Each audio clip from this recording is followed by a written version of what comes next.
Hello students, welcome to my channel point of classes. तो आज हम बात करने वाले हैं लोकतंत्र क्या है और लोकतंत्र क्यों। यह क्लास 9th का चैप्टर और जितना हो सके सारा मैटर क्लियर करने की कोशिश करेंगे। तो चैनल पर नए चैनल को सब्सक्राइब कर लें और बेल आइकन को जरूर दबाएं और कोई भी डाउट आता है आप कमेंट सेक्शन में बता सकते हैं। तो सबसे पहले लोकतंत्र का मतलब क्या होता है? लोगों का शासन। ठीक है, लोकतंत्र का मतलब क्या होगा? लोगों का शासन। और इसी तरह से अगर अपने दूसरी तरफ देखें तो एक होता है राजतंत्र। राजतंत्र का मतलब क्या हो गया? राजा का शासन। ठीक है, राजतंत्र में किसका शासन हो गया? राजा का शासन। इसको सिंपली वे में आप इसी तरीके से देख सकते हैं, लोकतंत्र का मतलब लोगों का शासन और राजतंत्र का मतलब राजा का शासन।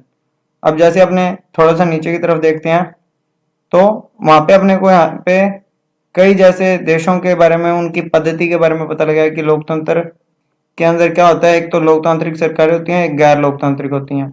मतलब जो जिसकी सरकार बनी है वो लोकतांत्रिक सरकार, और गैर लोकतांत्रिक जो उसके खिलाफ वाली हो सकती है। अब परिभाषा की जरूरत क्यों है? क्योंकि यहाँ पे अब ये पूछ रही है क्वेश्चन, वह लोकतंत्र को परिभाषित करने के लिए कुछ तरीकों को पसंद नहीं करती और कुछ बुनियादी सवाल पूछना चाहती है। उसके अध्यापिका उससे लिंग दोहा ने उसके सवालों का जवाब देना शुरू किया। तो क्या कक्षा की अन्य छात्राएं भी इस चर्चा में भाग लेंगी? वहां पे पूरी कहानियां अपने को इतना ज्यादा पढ़ने की जरूरत नहीं है। मेनली क्या है? लोकतंत्र का मतलब लोगों का शासन। और ये देखिए, जिसमें शासकों का चुनाव क्या है, कौन करता है? मेनली लोग करते हैं। और लोगों के द्वारा चुनी गई जो सरकार है वो लोकतंत्र के अंदर कहलाती है।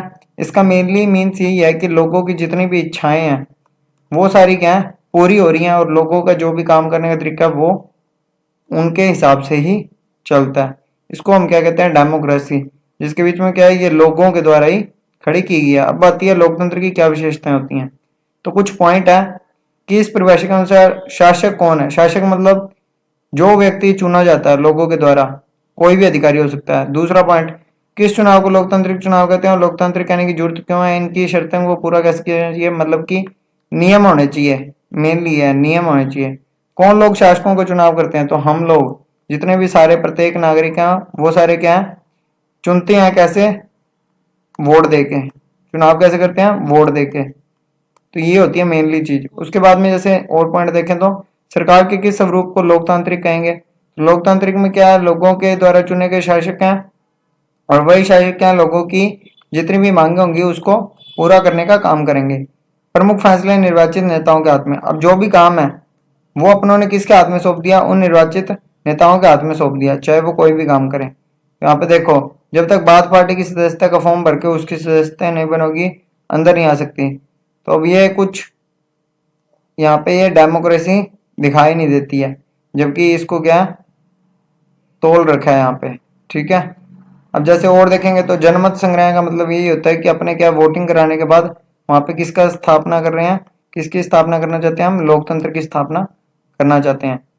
मेनली ये चैप्टर इतना लंबा पता नहीं क्यों खींचा गया है, बाकी इसमें कुछ भी इंपॉर्टेंट इतना ज्यादा नहीं है। स्वतंत्र व निष्पक्ष का मतलब यह है कि कोई भी अगर चुनाव आप करा रहे हैं तो वो सही ढंग से होना चाहिए, उसके बीच में कोई भी फेरबदल नहीं होनी चाहिए, ना ही कोई गड़बड़ी होनी चाहिए।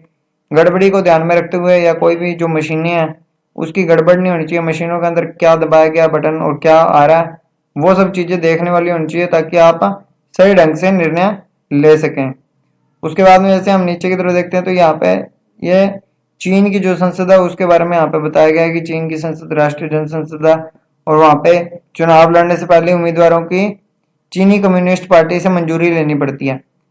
ठीक है, और फिर क्या है? वहां पे कई बार तो क्या होता है, एक तरफा शासन ही होता है कि जो बंदा जीतता आ रहा है वही जीतता रहता है। और लोकतंत्र जो है वो हमेशा निष्पक्ष स्वतंत्र चुनाव पर आधारित होना चाहिए, ताकि सत्ता में बैठे लोगों के लिए जीत हार का समान अवसर हो। ये नहीं कि एक व्यक्ति जीत रहा है तो 20 सालों से लगातार वही जीत रहा है और कोई आ ही नहीं पा रहा। एक व्यक्ति एक वोट मोल, इसका मतलब यह है कि औरतों को भी वोट देने का अधिकार है और पुरुषों को भी वोट देने का अधिकार है। सारों के वोट की कीमत एक ही मानी जाएगी। ये नहीं है कि पुरुषों ने वोट दिया तो उसकी कीमत ज्यादा होगी और महिलाओं की वोट की कीमत कम। तो हर वयस्क नागरिक जो भी 18 साल से ऊपर का उनके वोट किया समान मूल्य होना चाहिए। उसके बाद में ऐसे नीचे की तरफ चलते हैं तो कानून का राज और अधिकारों का आदर। अब जितने भी नियम बनाए गए हैं और जितने भी अधिकार हैं, जिसके बीच में हमारे कौन से अधिकार आते हैं? मौलिक अधिकार आते हैं। अगर आप मौलिक अधिकारों की पालना नहीं करेंगे या कोई भी कानून के नियमों का उल्लंघन करेंगे तो आपको सजा दी जाएगी। ये चीजें सबसे ज्यादा मैटर करती हैं अगर आप एक लोकतांत्रिक देश में रह रहे हैं। लोकतांत्रिक देश में ये होता है कि सरकार अपना एक संविधान बनाती है जिसके आधार पे क्या है, सारे लोग उसी के हिसाब से ही काम करते हैं। ठीक है, तो उनका अधिकारों का आदर करना चाहिए और जितने भी कानून बनाए गए हैं वो सभी लोगों के लिए बनाए गए हैं, चाहे वो नेता हो, चाहे प्रधानमंत्री हो, चाहे कोई भी बड़े से बड़ा अधिकारी क्यों ना हो, वो सारे के सारे उस कानून के नियमों के अंतर्गत आते हैं। अब आता है परिभाषाओं का सारांश। तो लोकतंत्र का तो इसमें शासकों का चुनाव लोग करते हैं, मतलब कि लोगों के द्वारा चुनाव किया जाता है अपने शासकों का। और इसमें कुछ बताया गया है कि लोकतंत्र शासन का एक ऐसा रूप है जिसमें लोगों द्वारा चुनाव होता है, निष्पक्ष अवसर से और इतने विकल्प उपलब्ध कराता है कि आप किसी को भी चुन सकते हैं, कभी भी बदल सकते हैं। विकल्प है, अवसर है, सभी लोगों के लिए समान रूप से उपलब्ध है। संविधान के द्वारा सभी को कानून और नागरिक अधिकार दिए गए हैं, वोट देने का अधिकार दिया गया है। लोकतंत्र क्यों? अब लोकतंत्र के गुणों के ऊपर चर्चा की जाती है कि लोकतंत्र होने से क्या हो सकता है और क्या नहीं हो सकता। तो ये मेनली यही है, अगर लोकतंत्र होगा तो वहां पे आप कोई भी तानाशाही नहीं कर पाएगा, ऐसे नहीं किसी को जेल में उठा के फेंक दिया। तो लोकतंत्र के खिलाफ अगर तर्क पढ़ लेंगे तो इसका सारा ऑपोजिट किस में आ जाएगा? लोकतंत्र में आ जाएगा। पहला पॉइंट, लोकतंत्र में नेता बदलते रहते हैं, नेता बदलते रहते हैं, इससे अस्थिरता पैदा होती है। बट अपने लोकतंत्र की बात करें तो इससे कई बार क्या है, स्थिरता भी, मतलब सही ढंग से जो व्यक्ति काम करने वाला वो भी आ सकता है। लोकतंत्र का मतलब सिर्फ राजनीतिक लड़ाई और सत्ता का खेल है। ठीक है, तो ये विपक्ष के तर्क हैं। अगर पक्ष में देखो तो लोकतंत्र अगर नहीं होगा, राजतंत्र होगा, तो वहां पे राजा ही शासन करेगा। राजा का जब मन चाहेगा तभी वो गोली मार देगा, किसी मर्जी को सजा सुना देगा, ये चीजें भी होती है। लोकतंत्र के खिलाफ भी कई बातें हैं जैसे कि आपने को देखने को मिल रहा है, बट कई तरह से कई बातें यहाँ पे अच्छी भी आपको देखने को मिलेंगी। ठीक है, उसके बाद में अपने अगर नीचे की तरफ देखते हैं तो यहाँ पे आता है लोकतंत्र के पक्ष में तर्क। अब यहाँ पे पक्ष में तर्क दिखाए गए हैं कि क्या क्या पक्ष में तर्क होते हैं। तो लोकतंत्र की जो शासन पद्धति है वो दूसरों से बेहतर है क्योंकि यह शासन का अधिक जवाबदेही रूप है। इसका मतलब यह है कि अपने जो भी मंत्री या प्रधानमंत्री ऊपर भेजते हैं, ठीक है, जितने भी अपने मंत्री भेजते हैं, अपने जब अपना मन करेगा अपने उनसे कभी भी कोई भी प्रश्न पूछ सकते हैं ताकि वो उन प्रश्नों का जवाब दे, और अगर वो जवाब नहीं दे पाता तो अपने उसके खिलाफ मोर्चा कर सकते हैं, उसे हटा भी सकते हैं। तो बेहतर निर्णय लेने की क्षमता भी होती है क्योंकि ज्यादा लोग अगर वोट करेंगे तो सभी के अधिकारों का समान रूप से यहाँ पे पालन होगा। और तीसरा तर्क यह है कि लोकतंत्र के अंदर मतभेदों और टकरावों को संभालने का तरीका उपलब्ध कराता है। ठीक है, क्योंकि बहुत सारे लोग होते हैं, सबके अंदर मतभेद होता है, तो सारों को ध्यान में रखते हुए काम किया जाता है। लोकतंत्र में सभी नागरिकों का सम्मान किया जाता है, ये नहीं कि किसी नागरिक को ध्यान दे दिया किसी नागरिक को नहीं दिया। लोकतांत्रिक व्यवस्था दूसरों से बेहतर है क्योंकि अपनी गलती को ठीक करने का भी अवसर देती है।